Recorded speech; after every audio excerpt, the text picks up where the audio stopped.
करते हुए उसके करीब आते हुए बोला। क्या हूँ मैं? मैंने ठीक से सुना नहीं, क्या तुम फिर से रिपीट कर सकती हो? अंतरा उसे घूर कर देखते हुए बोली, आप मेरे पतिदेव हो, पति परमेश्वर हो, भगवान हो, सब कुछ हो, अब प्लीज पैसे दे दीजिए।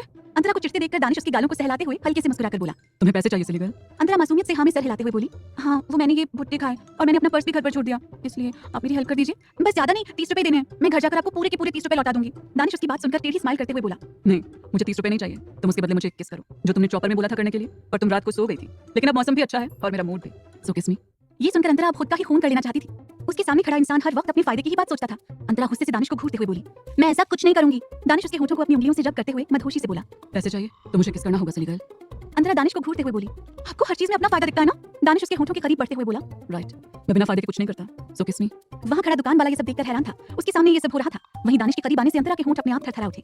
दानिश उसके होठों को देखते हुए बोला, ये मुझे चाहते हैं सिली गर्ल, किस मी फास्ट।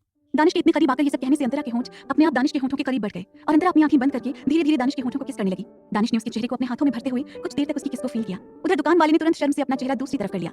वहीं दानिश अंतरा के चेहरे को सहलाते हुए उसे किस किए जा रहा था। कुछ देर बाद अंतरा गहरी सांस लेते हुए दानिश से अलग हो गई। उसका चेहरा बुरी तरह लाल था और उसने शर्म से अपना सर नीचे झुका लिया। उधर दानिश के चेहरे पर सुकून था और तभी उसका फोन रिंग हुआ। उसने अपना फोन देखा जिसमें ध्रुव की कॉल आ रही थी। दानिश ने भावहीन होकर कॉल पिक किया तो उधर से ध्रुव बोला, कहाँ हो दानिश? अभी कितनी देर लगेगी तुम्हें? बाहर मौसम खराब है, जल्दी आओ, सभी वेट कर रहे हैं तुम्हारा। दानिश ने बस कहकर कॉल कट कर दिया और फिर एक नजर अंतरा को देखते हुए अपने पर्स से कुछ नोट निकालकर दुकान वाले को दिया और फिर अंतरा को अपनी गोद में उठा लिया। तभी दुकान वाला इतने सारे पैसे देखते हुए जल्दी से बोला, पर साहब ये तो बहुत ज्यादा पैसे हैं, इतने में तो हम 10 नहीं दुकान खोलेंगे। दानिश अंतरा को वहां से ले जाते हुए बिना भाव के बोला, मेरी बीवी ने यहाँ से कुछ खाया है तो इस दुकान की क्वालिटी अपने आप बढ़ चुकी है, जिस वजह से इतने पैसे काफी है। ये कहते हुए दानिश अंतरा को कार के पास ले आया। वहीं अंतरा दानिश की ये बात सुनकर ब्लश करते हुए धीरे से स्माइल करने लगी। वहीं दानिश उसे वापस से कार में बैठाकर सीट बेल्ट लगाते हुए बोला, एक बार बेबी को बाहर आने दो, तब मैं तुम्हें बताऊंगा कि परेशान करना किसे कहते हैं। ये कहते हुए दानिश की नजरें अंतरा के पेट में पल रहे कपकेक पर थी। वहीं अंतरा उसके कहने का मतलब बखूबी समझ रही थी, जिस वजह से उसका चेहरा लाल हो गया और वो विंडो से बाहर देखने लगी। दानिश आकर ड्राइवर सीट पर बैठ गया और कार स्टार्ट करके मंदिर की ओर बढ़ गया। वहीं दूसरी तरफ लॉस एंजलिस में राघवन का बंगला। राघवन बेड पर लेटा था और डॉक्टर उसका चेकअप कर रहे थे। कुछ वक्त बाद डॉक्टर वहां से चले गए तो राघवन अपने असिस्टेंट से बोला, सुना है वो उज्जैन गई है, ये अच्छा मौका है, तो तैयार रहना धमाका करने के लिए। ये कहते हुए राघवन किसी शैतान की तरह हंसने लगा। उधर दानिश की कार कुछ ही देर में मंदिर के बाहर आकर रुकी और दानिश ने अंतरा को संभाल कर कार से बाहर निकाला। दानिश की नजरें मंदिर पर गईं, जहां ऊपर जाने के लिए कम से कम 100 सीढ़ियां थी। वहीं अंतरा को पता था कि दानिश मंदिर या पूजा पाठ में भरोसा नहीं करता, इसलिए वो अकेले ही आगे सीढ़ियों पर चढ़ने के लिए जाने लगी।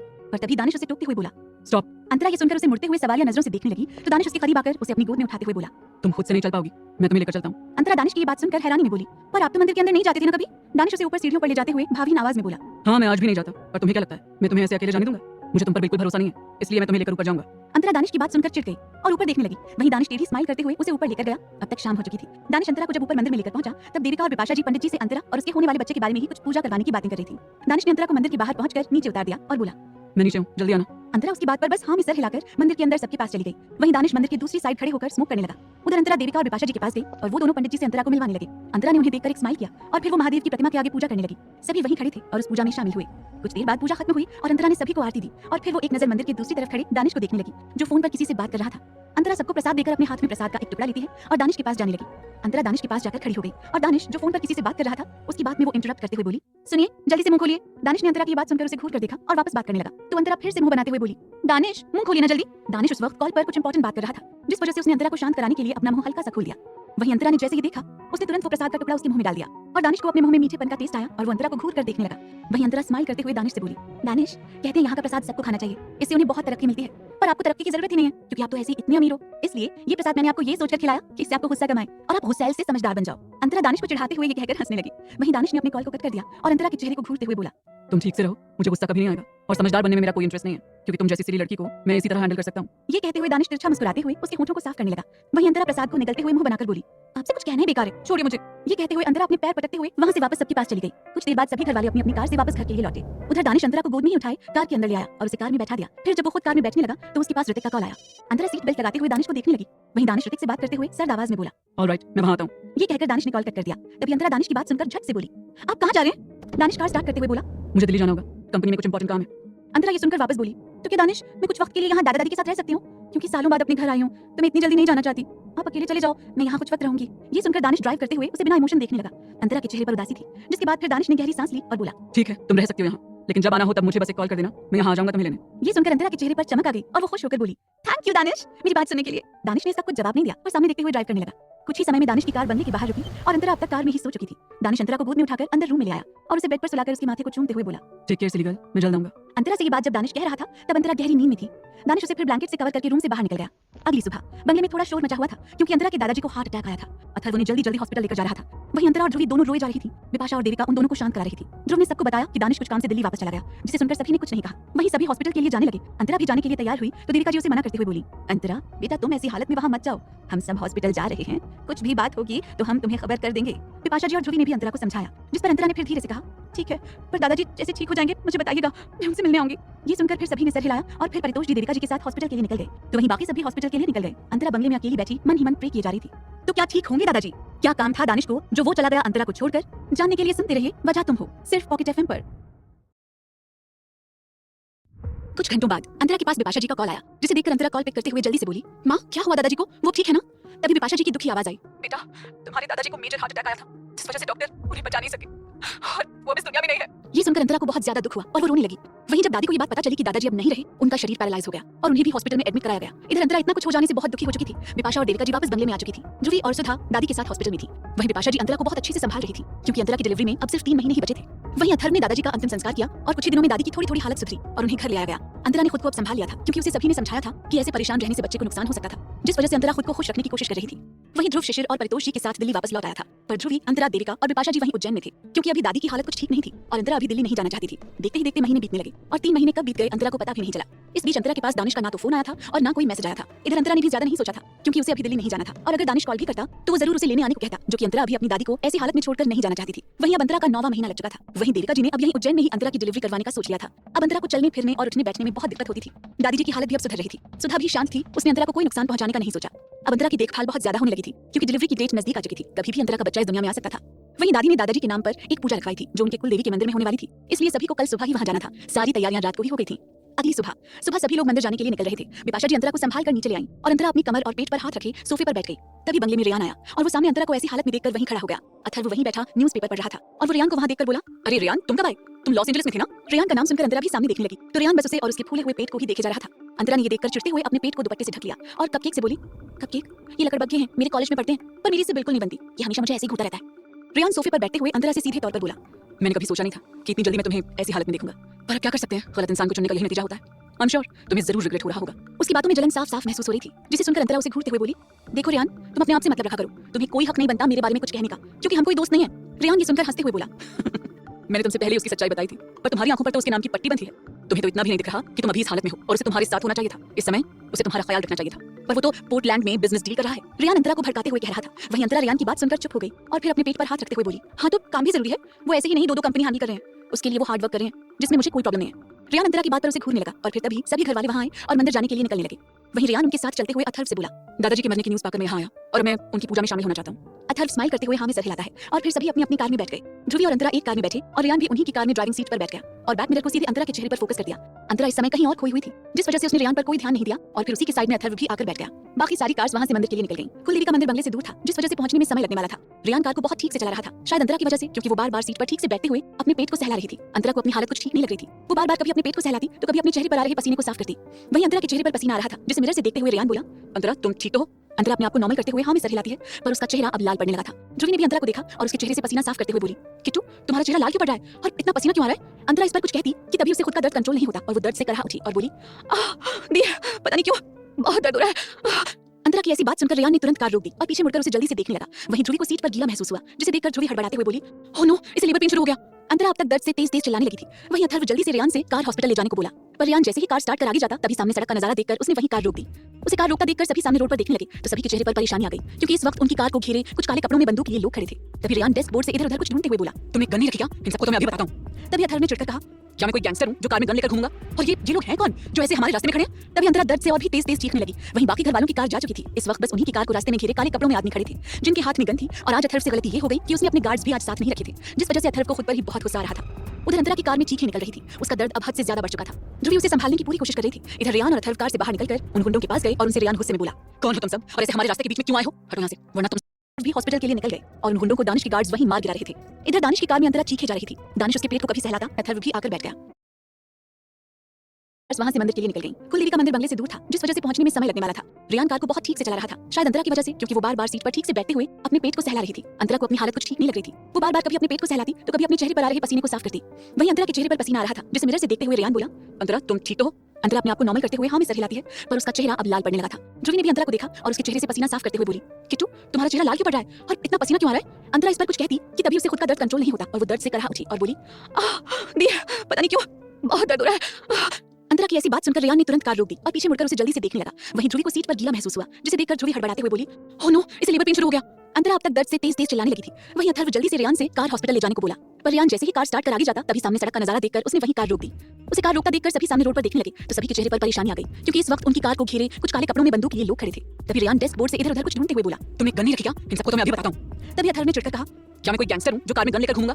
और ये लोग हैं कौन जो ऐसे हमारे रास्ते में खड़े हैं? तभी अंतरा दर्द से और भी तेज-तेज चीखने लगी। वहीं बाकी घर वालों की कार जा चुकी थी। इस वक्त बस उन्हीं की कार को रास्ते में घेरे काले कपड़ों में आदमी खड़े थे, जिनके हाथ में गन थी। और आज अथर्व से गलती ये हो गई कि उसने अपने गार्ड्स भी आज साथ नहीं रखे थे, जिस वजह से अथर्व को खुद पर ही बहुत गुस्सा आ रहा था। उधर अंतरा की कार में चीखें निकल रही थी, उसका दर्द अब हद से ज्यादा बढ़ चुका था। ध्रुवी उसे संभालने की पूरी कोशिश कर रही थी। इधर रियान और अथर्व कार से बाहर निकलकर उन गुंडों के पास गए और उनसे रियान गुस्से में बोला, कौन हो तुम सब और ऐसे हमारे रास्ते के बीच में क्यों आए हो? हटो यहाँ से, वरना तुम सबके सब मरोगे। उसकी बात सुनकर एक गुंडा आगे आते हुए बोला, आज हम यहाँ से मार के जाएंगे, मर कर नहीं, और हमारी तुमसे कोई दुश्मनी नहीं है, इसलिए तुम हट जाओ सामने से, हमें बस वो लड़की चाहिए।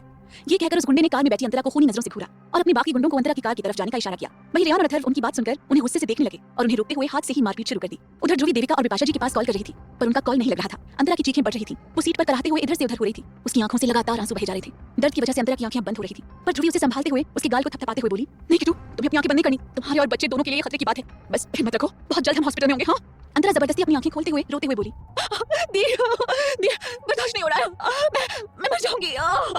अंतरा ने ये कहा ही था कि बाहर तेज-तेज गोलियां चलने की आवाज आने लगी। ध्रुवी ये सुनकर तुरंत बाहर की ओर देखने लगी। वहां अचानक से कई सारी काली कार्स आकर खड़ी हो गई थी और उनमें से कई सारे गार्ड्स गन से उन गुंडों पर फायरिंग कर रहे थे।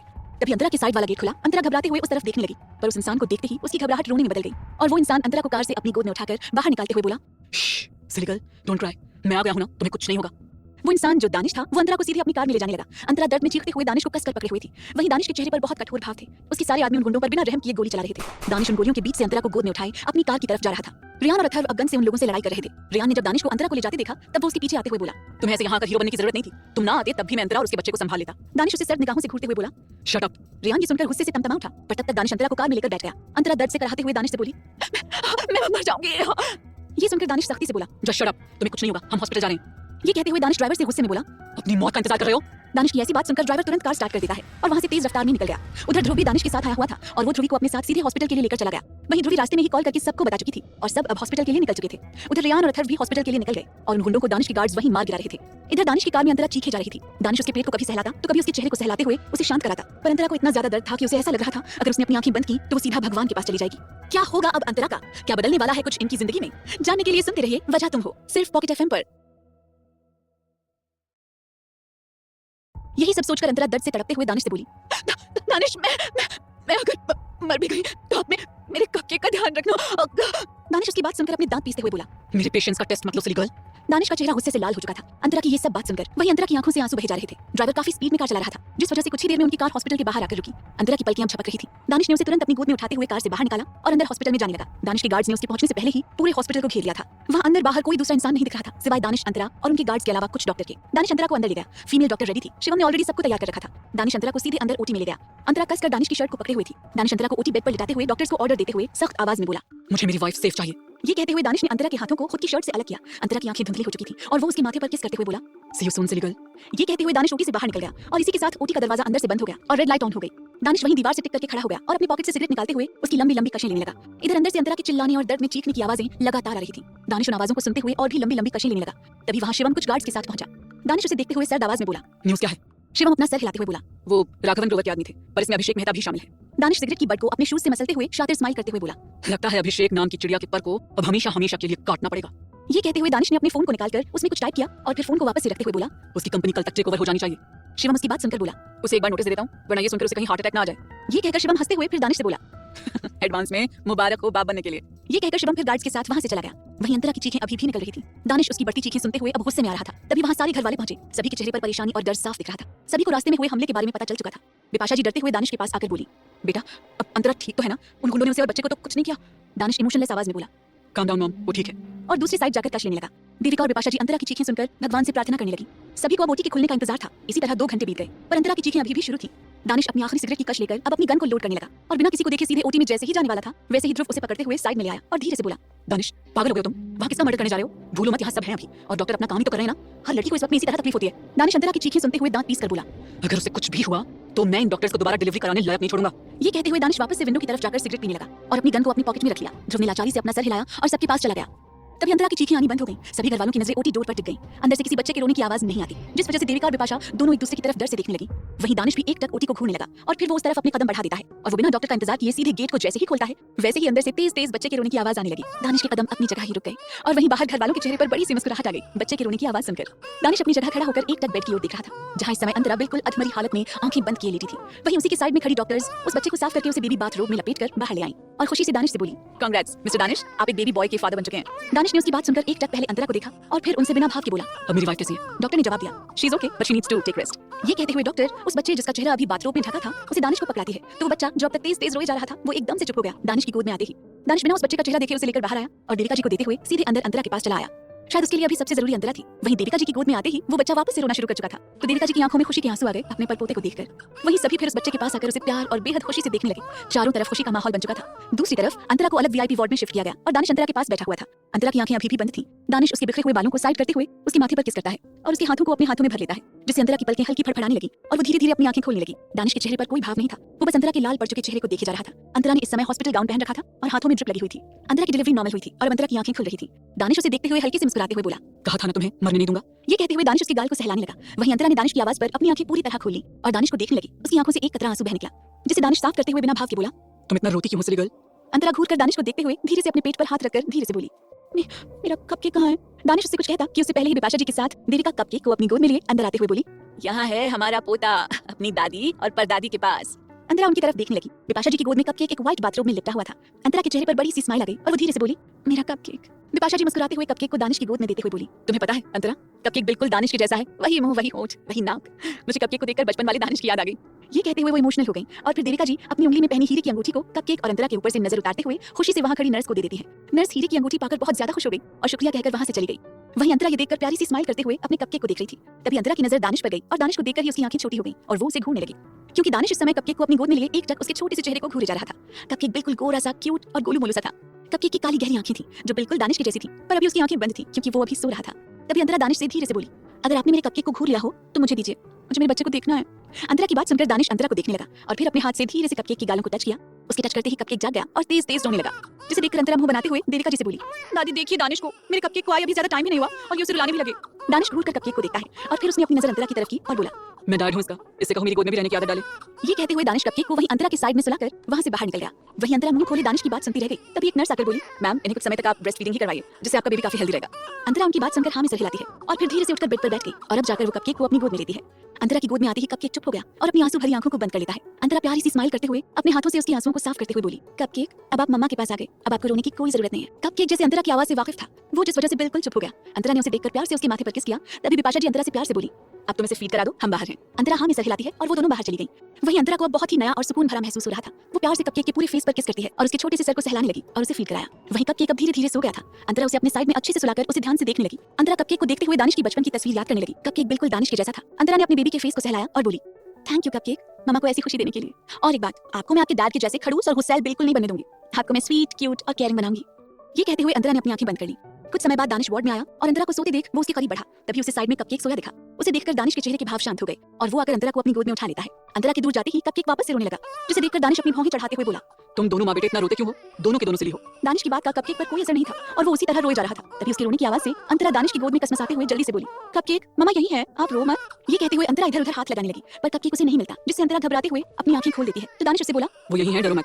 अंतरा दानिश को देखते हुए बोली, आपने मुझे गोद में क्यों ले रखा है और मुझे मेरे कपकेक को दीजिए, वो रो रहा है। दानिश ने अंतरा की बात पर उसे वैसे ही नीचे झुकाया तो अंतरा ने कपकेक को अपनी गोद में जल्दी से ले लिया और दानिश ने अंतरा को अपनी गोद में उठा लिया। कैसे अब दानिश शेयर करेगा अंतरा को कपकेक के साथ, क्या होगा अब इनकी जिंदगी में, जानने के लिए सुनते रहिए वजह तुम हो, सिर्फ पॉकेट एफएम पर। दानिश फिर वार्ड से बाहर निकलते हुए अंतरा से बोला, तुम्हें डिस्चार्ज मिल चुका है और हम सीधे अब पैलेस जा रहे हैं। अंतरा कपकेक को अब तक चुप करा चुकी थी और फिर दानिश से बोली, पर मुझे अभी सभी से मिलना है, आप इसे तुरंत क्यों मुझे दिल्ली ले जा रहे हो? दानिश हॉस्पिटल से बाहर निकलते हुए बिना भाव के बोला, तुम अब मेरे साथ पैलेस चल रही हो, इसके आगे मुझे कोई बहस नहीं चाहिए।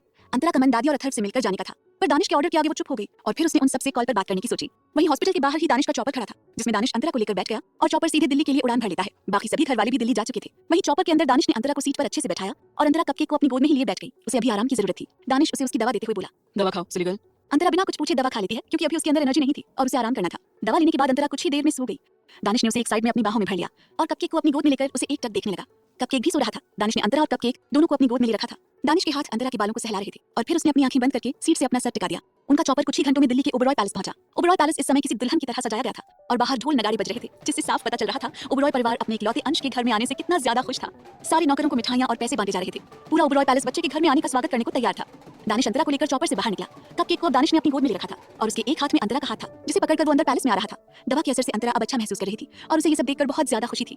तभी पैलेस के गेट पर ही उन्हें बिपाशा जी ने रोक दिया। इन सब शोर से कपकेक भी जाग चुका था और वो अपनी आंखें खोले चुपचाप दानिश की गोद में था। तभी बिपाशा जी आरती की थाल लेकर आई और खुशी के साथ उन तीनों की आरती करने लगी। अंतरा के चेहरे पर प्यारी सी स्माइल थी। वहीं बिपाशा जी कपकेक के माथे पर छोटा सा तिलक लगाते हुए बोली, आपका हमारे इस खानदान में स्वागत है।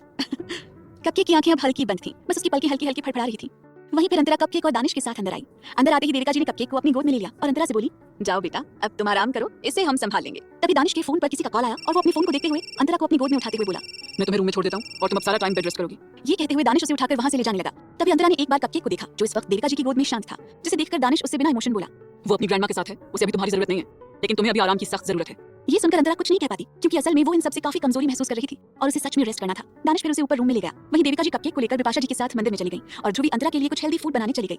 इधर परितोष और शिशिर जी बाहर नौकरों और गरीबों को मिठाइयां बांटने चले गए। दूसरी तरफ ऊपर दानिश ने अंतरा को रूम में ले जाकर बेड पर सुलाया और उसे उसकी मेडिसिन दी। अंतरा बेड पर लेटते हुए अपनी दवा ले लेती है। दवा खाकर फिर अंतरा ने अपनी आंखें बंद कर ली। दानिश ने उसे कवर करते हुए उसके माथे पर किस किया और अपने फोन को लेकर रूम से बाहर निकल गया। वो वहां से निकलकर सीधे अपने स्टडी रूम में आया तो वहां शिवम और ऋतिक पहले से ही खड़े थे। दानिश अपनी शर्ट का बटन खोलते हुए शिवम से एरोगेंट आवाज में बोला, काम हो गया? शिवम फाइल टेबल पर रखते हुए बोला, हाँ, वो अब उसकी कंपनी दिवालिया हो चुकी है और बंगला कल तक नीलाम हो जाएगा। वो बंगला हमारे पास ही आना चाहिए, इतना ध्यान रहे। दानिश ऑर्डर देते हुए बोला और सोफे पर जाकर बैठ गया। शिवम उसे गौर से देखते हुए बोला, मैं डॉक्टर को कॉल करता हूँ, तुम हर काम खुद से क्यों करते हो यार? दानिश अपने सीने की दूसरी साइड लगे गोली के घाव पर खुद से ड्रेसिंग करते हुए बिना भाव के बोला, क्योंकि मुझे अपना काम खुद से करना ज्यादा पसंद है। दानिश की बात पर ऋतिक अपना सर हिलाते हुए बोला, दानिश, तुम्हें यहाँ नहीं आना चाहिए था, हम यहाँ सब संभाल लेते। तुम्हें गोली लगी अभी ठीक से 1 महीना भी नहीं हुआ और तुम पोर्टलैंड से यहाँ चले आए, हम मैनेज कर लेते। कम से कम तुम ठीक तो हो जाते पूरी तरह। पर यहाँ तो तुम सबके सामने ऐसे थे कि हम भी कंफ्यूज हो गए कि तुम्हें सच में गोली लगी थी भी या नहीं। दानिश अपने सीने के नीचे साइड बह रहे खून को टिश्यू से साफ करते हुए बोला, मैंने अब तक लोगों का इतना खून बहाया है कि मुझे अब चाहे अपना खून हो या दूसरों का, उसे देखकर कोई फीलिंग या दर्द नहीं होता। उसकी बात सुनकर ऋतिक और शिवम दोनों ने लाचारी से अपना सर हिलाया। तभी शिवम बोला, क्या अंतरा को तुमने बताया कि तुम उसके पास इन 3 महीनों से क्यों नहीं थे? ये सुनकर दानिश भावहीन होकर बोला, व्हाट डू यू थिंक? ये सुनकर शिवम उसे ध्यान से देखते हुए बोला, मुझे नहीं लगता कि तुम मुझसे सच बताओगे कि तुम उससे 3 महीने इसलिए दूर थे कि तुम्हारे ऊपर हमला हुआ था और तुम गोली लगने से जख्मी थे।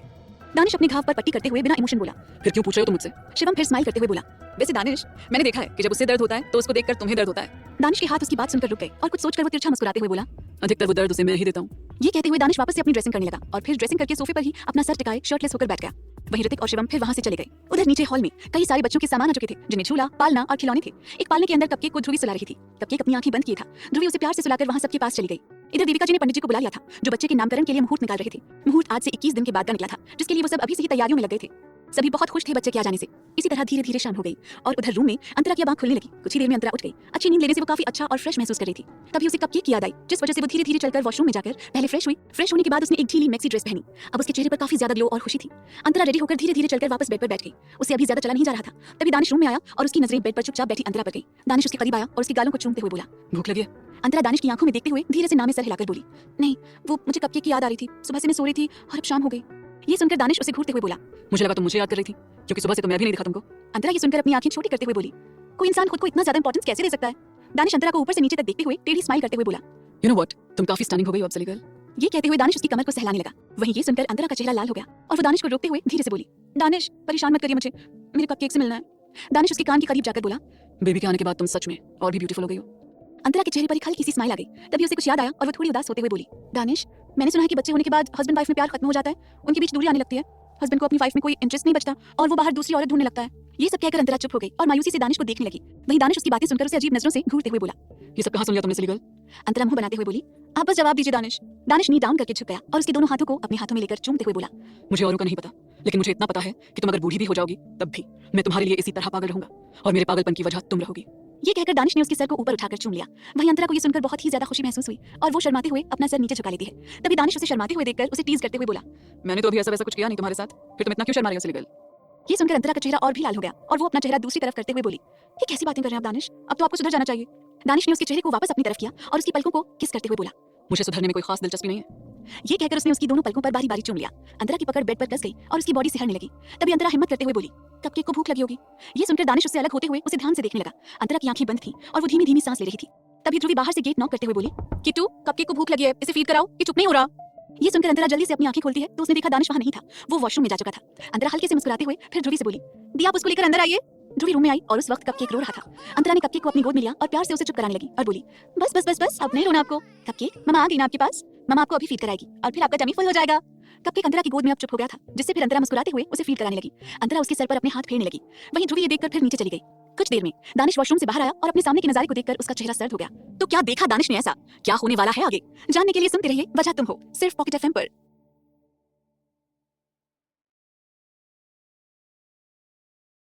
दानिश वॉशरूम से बाहर आया और उसकी नजरें जब सामने अंतरा पर गईं तो उसकी आंखें सर्द हो गईं और वो अंतरा के पास आते हुए बोला, what are you doing silly girl? Danish की आवाज सुनकर अंतरा चौंक गई और वो उसे देखते हुए ना समझी में बोली, क्या मतलब है आपका? ये कहते हुए अंतरा कपकेक को फीड कराना बंद कर देती है और उसकी पीठ को थपथपाने लगी। दानिश अंतरा की बात सुनकर मना करते हुए बोला, तुम आज के बाद इसे फीड नहीं कराओगी। अंतरा ये सुनकर हैरानी से बोली, पर क्यों दानिश, आप ऐसे मना क्यों कर रहे हैं? दानिश बिना इमोशन बोला, लुक एट योर बॉडी, तुम इस लायक नहीं हो कि इसका पेट भर सको। तुम अभी काफी कमजोर हो और अगर इसे फीड कराओगी तो तुम और भी कमजोर हो जाओगी। ये सुनकर अंतरा अब समझ गई और फिर वो हल्के से मुस्कुराते हुए बोली, ऐसा कुछ नहीं होगा दानिश, बल्कि मुझे अभी एटलीस्ट 6 महीने तो कपकेक को फीड कराना ही होगा और आप मेरी हेल्थ को लेकर परेशान मत हो, मैं मैनेज कर लूंगी। ये कहकर अंतरा कपकेक के छोटे से सर को प्यार से सहलाने लगी। वहीं दानिश कपकेक को घूरते हुए बोला, हे यू सिली बॉय, अपनी मॉम से ज्यादा क्लोज होने की जरूरत नहीं है। उसके क्लोज सिर्फ एक इंसान रहेगा जो कि तुम्हारा डैड है, समझे तुम? दानिश की बात सुनकर अंतरा परेशान होते हुए दानिश से बोली, आप सच में पागल हो? कोई अपने ही बेटे से ऐसे कैसे कह सकता है, जबकि वो बेचारा अभी 1 दिन का ही है। आप एक नंबर की जलनखोर हो। दानिश अंतरा की बात पर बिना भाव के बोला, ये चाहे 1 दिन का हो या 1 साल का, आई डोंट केयर, बट जो मैंने कहा है उसे तुम दोनों को फॉलो करना है, वरना तुम जानती हो मैं क्या क्या करूंगा तुम्हारे साथ। दानिश की धमकी सुनकर अंतरा का मुंह बन गया और फिर अंतरा प्यार से कपकेक को देखते हुए उसके माथे पर किस करती है, जिसे देखकर दानिश के हाथों की मुट्ठियां बन गईं। इसमें कोई शक नहीं था कि दानिश को कपकेक से बहुत ज्यादा जलन हो रही थी। अंतरा और कपकेक एक दूसरे में बिजी थे, तो वहीं दानिश को उनके बीच ऐसा लग रहा था जैसे कि वो कोई आउटसाइडर हो, जिसे समझकर दानिश अंतरा के हाथों से कपकेक को अपनी गोद में ले लेता है और वहीं अंतरा उसे घूरने लगी। तभी कपकेक ने रोना शुरू कर दिया। दानिश उसे घूरते हुए बोला, तुम्हें मेरी वाइफ से ज्यादा क्लोज होने की जरूरत नहीं। ये कहते हुए दानिश ने उसे सीधे पालने में ले जाकर सुला दिया और उसे ठीक से कवर कर दिया। वहीं कपकेक फिर कुछ ही देर में सो गया। दानिश उसे घूरता रहा और फिर उसकी नजर अंतरा पर गई जो अपने कपड़े ठीक कर रही थी। दानिश अंतरा के पास आया और वो उसके चेहरे को पकड़ते हुए बोला, तुम बेटर फील कर रही हो ना? अंतरा ये सुनकर अपनी पलकें झपकाते हुए बोली, हाँ मैं बेहतर महसूस कर रही हूँ, बस थोड़ी कमजोरी लग रही है। ये सुनकर दानिश उसके बालों को सहलाते हुए बोला, इसीलिए बोला मैंने कि तुम उसे फीड कराना बंद कर दो, इससे तुम और भी कमजोर हो जाओगी। और जहां बात रही उसके फीडिंग की, तो मैं अपने पर्सनल डॉक्टर से उसके लिए बात करूंगा। आई एम श्योर वो कोई ना कोई तरीका जरूर बताएंगे। अंतरा दानिश की फिक्र समझ रही थी, लेकिन उसे कपकेक की भी फिक्र थी, जिस वजह से वो धीरे से बोली, दानिश आप फिक्र मत करिए, मैं अच्छे से खाऊंगी पीऊंगी जिससे कपकेक को फीड भी करा सकूं और खुद भी हेल्दी रह सकूं।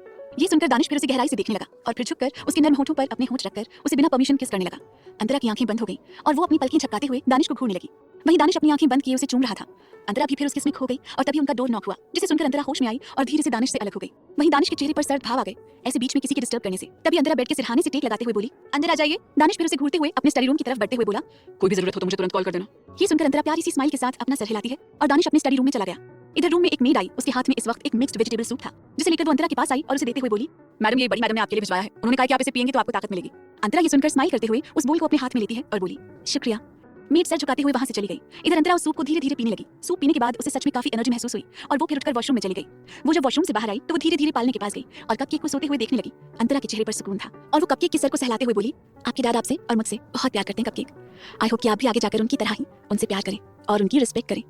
ये कहते हुए अंतरा फिर धीरे धीरे बेड पर आई और चुपचाप लेट गई। इसी तरह 19 दिन बीत गए और इन दिनों में अंतरा का ख्याल काफी अच्छे से रखा गया था, जिस वजह से अंतरा अब चल फिर सकती थी। वो अब रूम से बाहर भी निकलने लगी थी। रात का वक्त अंतरा कपकेक को सुलाकर नीचे डाइनिंग एरिया में आई। हालांकि डिनर उसके रूम में ही भिजवाया गया था, लेकिन अंतरा को अब रूम में बोरियत होती थी, जिस वजह से वो खुद ही नीचे आई। अंतरा जाकर अपनी डाइनिंग चेयर पर बैठ गई। उसको भूख लगी थी। विपाशा जी ने उसे डिनर सर्व किया और अंतरा मुस्कुराते हुए खाने लगी। डिनर के कुछ वक्त बाद अंतरा हॉल में गई और सोफे पर बैठ गई। वहां देविका जी पंडित जी से फोन पर कुछ बात कर रही थी और फिर वो फोन कट करते हुए अंतरा से बोली, बेटा बच्चे के नामकरण में अब बस 2 ही दिन बाकी हैं, तो हमने अपनी तरफ से सारी तैयारी कर ली है। अब बस तुम और दानिश अपने बच्चे का क्या नाम रखोगे वो सोच लो। ये सुनकर अंतरा धीरे से मुस्कुराई और बोली, दादी मैं चाहती हूँ कि कपकेक का नाम आप और दादाजी रखें और दानिश भी यही चाहते होंगे। ये सुनकर देविका जी और वहां बैठे परितोष जी के चेहरे पर मुस्कुराहट आ गई और देविका जी बोली, अगर तुम दोनों यही चाहते हो तो ठीक है, हम ही अपने परपोते का नामकरण करेंगे। अंतरा अपना सर नीचे करते हुए मुस्कुराई। तभी वहां श्रेया अंतरा से मिलने आई। वो अधिकतर आया करती थी। अंतरा उसे देखकर काफी खुश हुई और फिर श्रेया वहां बैठते हुए बोली, मेरा चैम्प कहाँ है, मुझे उससे मिलना है। अंतरा बोली, कपकेक अभी सो रहा है श्रेया, तुम कल मिल लेना, बहुत मुश्किल से सोया है। इस पर श्रेया फिर सर हिलाती है और फिर वो अंतरा से कुछ कॉलेज के बारे में बताते हुए बोली, फर्स्ट सेमेस्टर तो तुम्हारा कंप्लीट हो गया है और अब सेकंड सेमेस्टर नेक्स्ट वीक से स्टार्ट हो रहा है, तो तुम एडमिशन कब ले रही हो? उसकी बात सुनकर अंतरा सोचते हुए बोली, मैंने अभी ये सोचा ही नहीं, पर मैं आज ही दादी से इस बारे में बात करूंगी। श्रेया उसकी बात पर हाँ में सर हिलाती है और फिर कुछ देर उससे बात करके वहां से चली गई।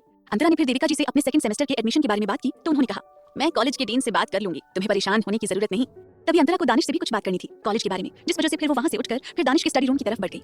जब अंतरा दानिश के स्टडी रूम के बाहर पहुंची तो उसने देखा गेट हल्का खुला हुआ था, जिसे देखकर वो धीरे से अंदर चली गई और अंदर जैसे ही आई सामने दानिश को देखकर उसकी चीख निकल गई। वहीं दानिश का चेहरा सर्द हो गया उसकी आवाज सुनकर। वहीं अंतरा धीरे धीरे उसकी तरफ जाते हुए बोली, ये कुछ चोट कैसे आई और ये तो कितनी बड़ी इंजरी लग रही है। दानिश ने उसे गौर से देखते हुए अपनी शर्ट को वापस से पहन लिया, जो कि उसने दोबारा ड्रेसिंग के लिए उतारा था, और अंतरा ने उसे ड्रेसिंग करते हुए देख लिया था। दानिश शर्ट पहनते हुए बिना इमोशन बोला, ये इतना भी कोई बड़ा नहीं है silly girl, don't panic at all. Danish की बात सुनकर अंतरा उसे घूरते हुए धीरे से बोली, आपको ज्यादा चोट आई है, आपको डॉक्टर के पास जाना चाहिए, ना कि खुद डॉक्टर बनना चाहिए। दानिश सोफे पर बैठते हुए बोला, मैं ऑलराउंडर हूं सिली गर्ल, मैं खुद से ही सारे काम मैनेज कर लेता हूं, so I don't need any doctors. ये कहते हुए दानिश अंतरा को ऊपर से नीचे तक गौर से देखने लगा। अंतरा उसे खुद को ऐसे देखते हुए बोली, क्या हुआ, आप मुझे घूर क्यों रहे हैं? दानिश टेढ़ी स्माइल करते हुए बोला, you have changed silly girl. ये कहते हुए दानिश की नजर अंतरा की पूरी बॉडी पर थी। वहीं अंतरा का चेहरा ये सुनकर बदल गया और वो दानिश से बोली, हाँ तो अभी मुझे बेबी हुआ है तो बॉडी में चेंजेस तो आनी है, ऐसा थोड़ी है कि मैं वैसे ही रहूंगी, पर हाँ कुछ समय बाद में नॉर्मल हो सकती हूँ, पर अभी तो मैं ऐसे ही रहूंगी। आपको मैं ऐसी नहीं पसंद तो आप किसी और को ढूंढ लीजिए। ये कहते हुए अंतरा वहां से जाने लगी। तभी दानिश पीछे से बोला, बात में दम है पर बात सही नहीं है तुम्हारी सिली गर्ल। दानिश की बात सुनकर अंतरा रुक गई। दानिश अपनी जगह से उठा और अंतरा के पास आया और उसे अपनी गोद में उठाते हुए हल्की सी स्माइल करते हुए बोला, तुम्हें क्या लगता है अब तुम कभी मुझसे अपना साया अलग कर पाओगी या तुम्हारी रूह मुझसे अलग होकर रह पाएगी? दानिश की बात सुनकर अंतरा का चेहरा अपने आप नीचे झुक गया, क्योंकि ये सच था, अंतरा अब खुद दानिश से अलग नहीं हो सकती थी। अंतरा की झुकी पलकें देखकर दानिश उससे बोला, सिली गर्ल, तुम्हारी ये झुकी पलकें मेरे दिल पर किसी खंजर का काम करती हैं, जिनसे मैं हर रोज बिना किसी गुनाह के घायल होना चाहता हूँ। दानिश की ऐसी जुनूनी बातें सुनकर अंतरा का चेहरा लाल हो गया और उसने दानिश के सीने पर अपना सर रख लिया। वहीं दानिश उसे देखते हुए मुस्कुराया और उसे वहां से उठाकर अपने रूम में ले गया और फिर अंतरा धीरे से दानिश की गोद से उतर गई और धीरे धीरे चलकर वॉशरूम में चली गई। वहीं दानिश उसे एक टक जाते हुए देखता रहा। कुछ देर बाद अंतरा वॉशरूम से बाहर निकली। उसके चेहरे पर थोड़ा टेंशन और हेजिटेशन था। वो बाहर आकर दानिश को देखती है, जो कि वहीं सोफे पर बैठा लैपटॉप में कुछ काम कर रहा था। अंतरा चुपचाप वैसे ही खड़ी रही। तभी दानिश उसे बिना देखे बोला, व्हाट हैपेंड सिली गर्ल? अंतरा दानिश की आवाज पर अपने निचले होठों को बाइट करते हुए धीरे से बोली, वो नहीं है मेरे पास। दानिश बिना भाव के बोला, क्या नहीं है तुम्हारे पास? अंतरा अपनी झिझक छुपाते हुए बोली, वो चीज जिसकी इस समय जरूरत होती है हर लड़की को। दानिश अब अपने लैपटॉप से नजरें हटाकर अंतरा को ध्यान से देखते हुए बोला, silly girl, I am your husband, तुम मुझसे हर एक बात खुलकर कह सकती हो। तभी अंतरा फिर गहरी सांस लेकर बोली, मुझे सैनिटरी पैड्स चाहिए जो कि अभी मेरे पास खत्म हो गए हैं। हालांकि उसे हेजिटेट नहीं होना चाहिए था, पर दानिश से ये सब कहना उसके लिए थोड़ा मुश्किल था। दानिश उसकी बात सुनकर उसे कुछ पल यूं ही घूरता रहा और फिर किसी को कॉल पर अपनी एरोगेंट आवाज में ऑर्डर दिया। कॉल कट होने के बाद अंतरा तुरंत दानिश से बोली, पर मैं आपको ब्रांड का नाम बता देती हूँ, आपको पूरी शॉप खरीदने की क्या जरूरत? ऐसे आपने पिछली बार भी किया था, पूरी शॉप ही खरीद लाए थे। दानिश उसकी बात को इग्नोर करते हुए बोला, थोड़ी देर में वो आ जाएगा। क्या करेगी अब अंतरा? क्या होने वाला है अब इनकी जिंदगी में? जानने के लिए सुनते रहिए वजह तुम हो, सिर्फ पॉकेट एफएम पर।